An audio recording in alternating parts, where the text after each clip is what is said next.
हुआ शर्मा एडवोकेट मेरठ से सवाल तो बनता है। वर्तमान जो कालखंड है ना, ये सनातन का है, हिंदुत्व का है। और हिंदुत्व और सनातन के नाम पर जो देव आत्माओं के रूप में सत्ता चला रही है, दिव्य शक्तियों से ओतप्रोत जो नेता हैं, उन्होंने जो मैसेज सनातन धर्म के अनुयायियों को हिंदुत्व के एजेंडे के माध्यम से दिया है, क्या ये जो माध्यम है, ये संदेश है, वो ये संदेश है कि हिंदू का कोई भी त्योहार आएगा तो हम दूसरों के धार्मिक स्थलों पर जाकर गालियां देंगे, नाचेंगे, उन्हें उत्तेजित करेंगे, उन्हें उकसाएंगे, कहीं हिंसा हो जाए। ये जो हिंदुत्व का जो नारा है, हिंदी हिंदू हिंदुस्तान, इसमें आखिर ऐसा क्या हो गया अचानक कि जब भी त्योहार आता है, जब भी कोई त्योहार आता है, तो ऐसा माहौल बना दिया जाता है, ऐसा न जाने कैसा। ये सब एक खौफ, एक उत्तेजना, एक सिरहन पैदा हो जाती है पूरे समाज में। क्यों? और जब क्या होता है, जब हिंदी हिंदी हिंदुस्तान का जो नारा है, वो महाराष्ट्र में जाके पड़ जाता है। महाराष्ट्र के लोग कहते हैं कि मराठी बोलो, हिंदी वालों को भगा रहे हैं, मार रहे हैं, पीट रहे हैं। सोचिए, तीन आत्माएं जो प्रसार कर रही है, प्रचार कर रही है, ये यही कर रही है कि लोग जात के नाम पे, हिंदुत्व के नाम पर, भाषा के नाम पर लड़े। लगभग 3,000 से ज्यादा भाषाएं, मातृभाषाएं हिंदुस्तान में बोली जाती है, बोली जाती है।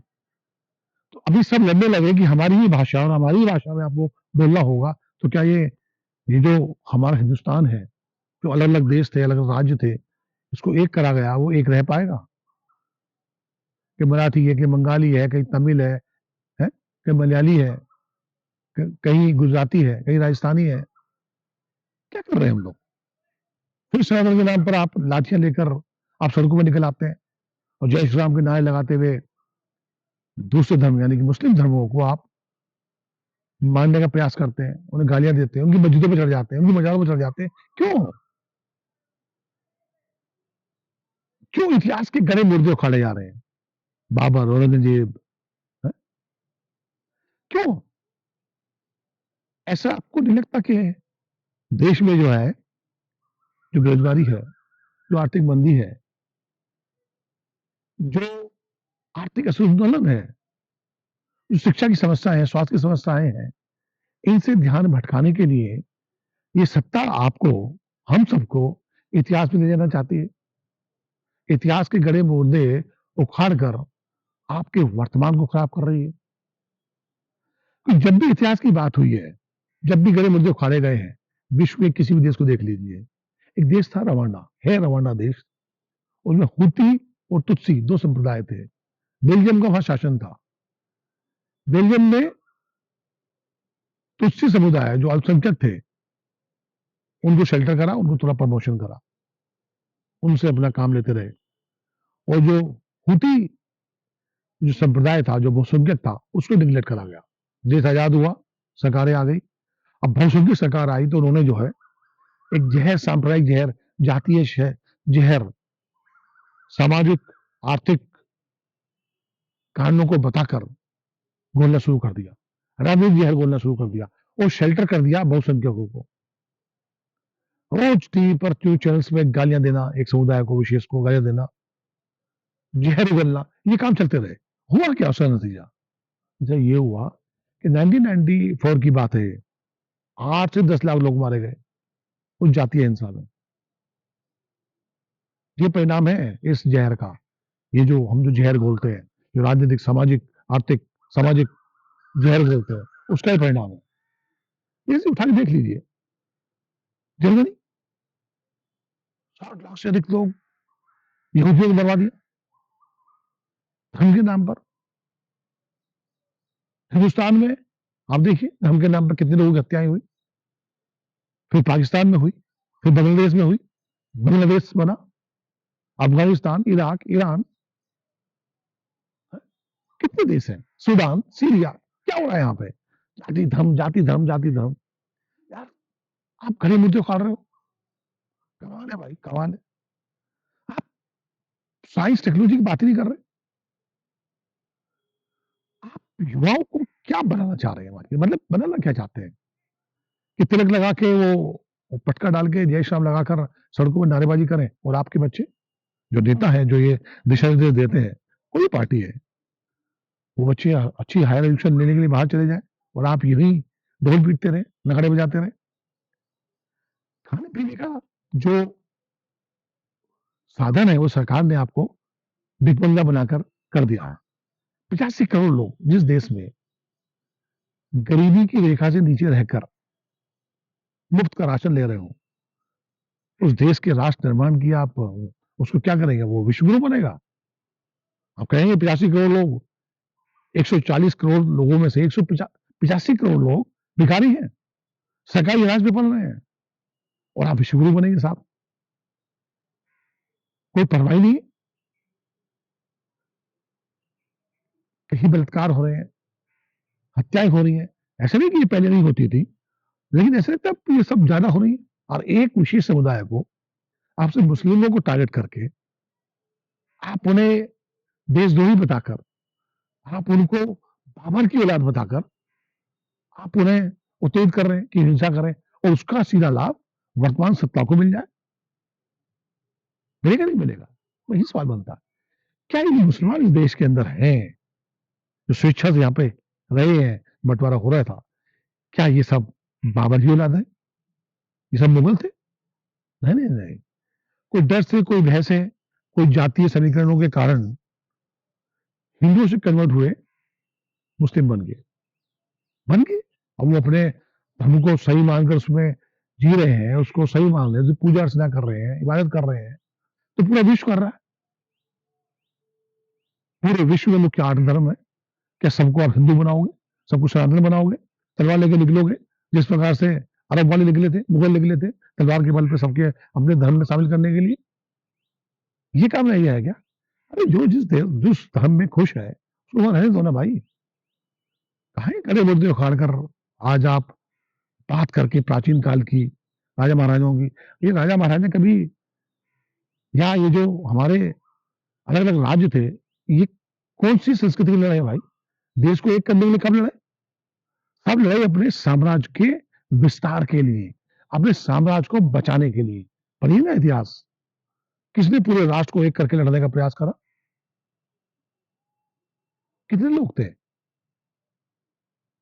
और गद्दारी किसने करी? इतिहास पढ़ा के देखेंगे ना, अब पढ़ना शुरू करेंगे, व्हाट्सएप से नहीं। आप पढ़िए, देखिए, आप कहेंगे इतिहास गलत लिखा गया, इतिहास ही गलत है, धार्मिक इतिहास भी गलत है। अरे भाई, आप इतिहास में ना जाके इस वर्तमान को ठीक करो। इस वर्तमान को ठीक करोगे तो आपका भविष्य ठीक हो जाएगा। आपका भविष्य ही नहीं रहेगा, आपका वर्तमान ही नहीं रहेगा, ना भविष्य रहेगा, ना वर्तमान रहेगा। हिंसा करके। अच्छा ये बताइए, बुद्ध, महावीर, रैदास, गुरु नानक देव, कबीर, गोरखनाथ की धरती, इन्होंने प्रेम का संदेश दिया है। क्यों? ये भी तो हिंसा का संदेश दे सकते थे। रामकृष्ण, ये लोग उठाते तलवार और मारते सबको कि हमारा धर्म मानिए, सिर्फ हमारा ही मानिए। सबने प्रेम का संदेश दिया। क्यों? अब वो संदेश आप कहाँ लेके जाते हैं? कब कहा भगवान श्री राम ने कि आप दूसरों को मार दो, हत्या कर दो, बिना किसी कारण के? आप सोचिए, अगर यही काम मुसलमान हमारी मंदिरों में आके करने लगे तो आपकी क्या प्रतिक्रिया होगी? और ये वीडियो जो वर्तमान में चल रही है, दरगाह पर, मस्जिदों पर जाकर आप धरने प्रदर्शन कर रहे हैं, गालियां दे रहे हैं, गालियां, गानों में गालियां दे रहे हैं, ये सब विदेशों में जाती होंगी, तो हमारे देश की, इस विश्व गुरु की क्या छवि बढ़ती होगी, कभी सोचा है? आप तालिबान की वीडियो देखते थे कि गले काट रहे हैं, मार रहे हैं, तो गुस्सा आता था। और यहाँ की वीडियो नहीं देखेंगे कि खाने पीने के नाम पे मार दिया, गोमांस, कितना बीफ एक्सपोर्ट हो रहा है मालूम है? 50,000 मीट्रिक टन के लगभग था 2014 में। बीफ एक्सपोर्ट, और आज कितना है? 3 लाख मेट्रिक टन से अधिक है। विश्व का तीसरे नंबर का बीफ एक्सपोर्टर है इंडिया। क्यों? ये कहां गई भक्ति, या अंधभक्त बने रहोगे? इस देश में गौ माता को आप राष्ट्रीय पशु के लिए घोषित करते हैं, बनाइए। वो जो बैल है, सांड है, उनको राष्ट्रपिता बनाइए, राष्ट्रमाताओं की राष्ट्रपिता हो गए। पर पूर्ण पंजीकृत कर दीजिए कि किसी भी प्रदेश में बीफ नहीं बिकेगा। क्या बीजेपी शासित देशों में बीफ नहीं बिक रहा? प्रदेशों में वहां लोग बीफ नहीं खा रहे? कमाल करते हैं यार, कुछ भी। शिक्षा की स्थिति वास्तव में बेहद खराब हो चुकी है। इतनी महंगी शिक्षा प्रणाली है, स्कूल लूट रहे हैं, अस्पताल लूट रहे हैं, महंगाई लूट रही है, कोई मतलब नहीं। फिर तिलक लगाया, जय श्री राम, हर हर महादेव, और चढ़ गए किसी के बाजार पे। ये सनातन परंपरा है, ये हिंदुत्व है। ये देश आजाद हमारे पुरखों ने, हमारे स्वतंत्र सेनानियों ने, चंद्रशेखर आजाद, भगत सिंह, गांधी, अम्बेडकर, इन लोगों ने ये सोच के इस देश का निर्माण किया था, इस देश को एक किया था। सरदार पटेल, अलग अलग छोटे छोटे देशों को एक किया था। खूबसूरत इतिहास हमारे देश का, संस्कृति, मिली संस्कृति, मिलकर रहते हैं। इसमें जहर घोलने का काम ये वर्तमान सत्ता कर रही है, और हम इसको चीरे मजे ले रहे हैं कि दूसरे का चल रहा, दूसरे की पूछ दबा रखी है, विशेष तौर पर मुसलमानों का मुंह बंद कर रखा है। यही काम जब ये लोग करेंगे, ये लोग करते थे, तो आपको क्या प्रतीत होता था? क्या दोनों चीजें ठीक है? चेहरा बदल गया है, व्यवस्थाएं क्या यही है? भ्रष्टाचार का आपको नजर नहीं आता? समझ नहीं गई आपकी? कानून ठीक हो गए, छोटे व्यापारी सब खत्म हो गए, लगे रहो सनातन और हिंदुत्व के नाम पर, बनते रहो बेवकूफ हिंदू मुस्लिम के नाम पर। सवाल बनता है कि नहीं बनता है? सवाल तो बनता है। कीजिए अपने आप से कभी अकेले में बैठ के सवाल कि हो क्या रहा है यार ये। हमारा देश ऐसा तो नहीं है, हमारा देश तालिबान तो नहीं है, सूडान तो नहीं है, सीरिया तो नहीं है, अफगानिस्तान तो नहीं है, पाकिस्तान तो नहीं है, बांग्लादेश तो नहीं है। सवाल तो बनता है। नमस्कार, मैं राम कुमार शर्मा, एडवोकेट।